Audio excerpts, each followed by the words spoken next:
ಈ ವಿಡಿಯೋ ಬಂದು ಮಹಾಶಿವರಾತ್ರಿಯ ಸ್ಪೆಷಲ್. ವಾಚ್ ಮಾಡಿ ಎಂಡ್ ತನಕ.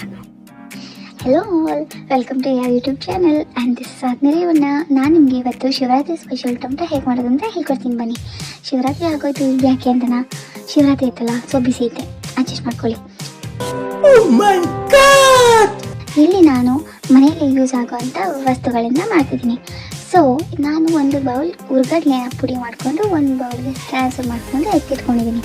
ಈಗ ನಾನು ಪ್ಯಾನಿಗೆ ಒಂದು ಬೌಲ್ ಅಥವಾ ಮುಕ್ಕಾಲು ಬೌಲ್ ಆಗುವಷ್ಟು ಕಡಲೆ ಬೀಜನ ಹುರ್ಕೊತೀನಿ. ಯಾವ ಹದಕ್ಕೆ ಅಂದರೆ ಸೇಮ್ ಟು ಸೇಮ್ ಶೇಂಗಾ ಚಟ್ನಿ ಹೇಗೆ ಹುರ್ಕೋತಿರೋ ಹಾಗೆ.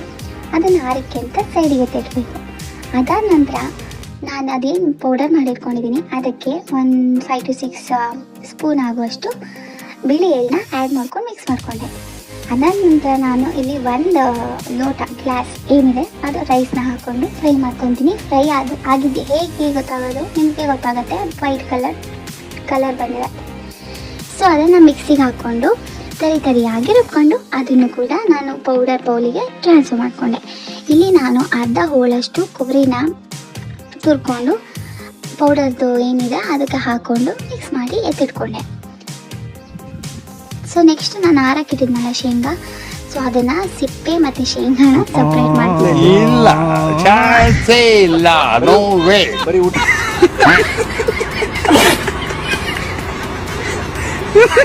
ದೂರ ಮಾಡ್ತಿದ್ದೀನಿ.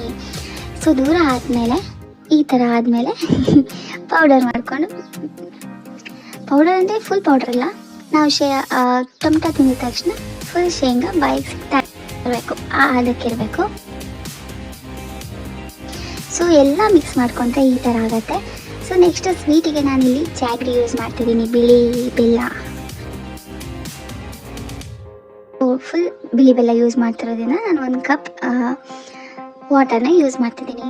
ಸೊ ಪಾಕ ಹೇಗಿರ್ಬೇಕಂದ್ರೆ ಒಂದೇಳೆ ಈ ಥರ ಬರಬೇಕು. ಅದಾದ ನಂತರ ನಾನು ಆ ಪೌಡರ್ಗೆ ಒಂದು 4 ರಿಂದ 5 ಏಲಕ್ಕಿ ಹಾಕ್ಕೊಂಡೆ, ಡ್ರೈ ಫ್ರೂಟ್ಸ್ ಹಾಕ್ಕೊಂಡು ಪಾಕ ನೀರು ಸ್ವಲ್ಪ ಹಾಕ್ಕೊಂಡು ಉಂಡೆ ಕಟ್ತೆ. ಒಂದೇ ಸತಿ ಹಾಕ್ಕೊಂಡ್ರೆ ಹಾಳಾಗುತ್ತೆ. ಸೊ ನಿಮಗೆ ಬಿಸಿ ಸ್ವಲ್ಪ ಎಷ್ಟು ಕ್ವಾಂಟಿಟಿ ಬೇಕೋ ಅಷ್ಟೇ ಹಾಕ್ಕೊಂಡು ಉಂಡೆ ಮಾಡ್ಕೋಬೇಕು. ಸೊ ನಾನು ಟೊಮೆಟೊ ಮಾಡಿ ಶಿವರಾತ್ರಿ ಮುಗಿಸಾಯಿತು, ನೀವು ಮಾಡಿ. Thank you for watching our video.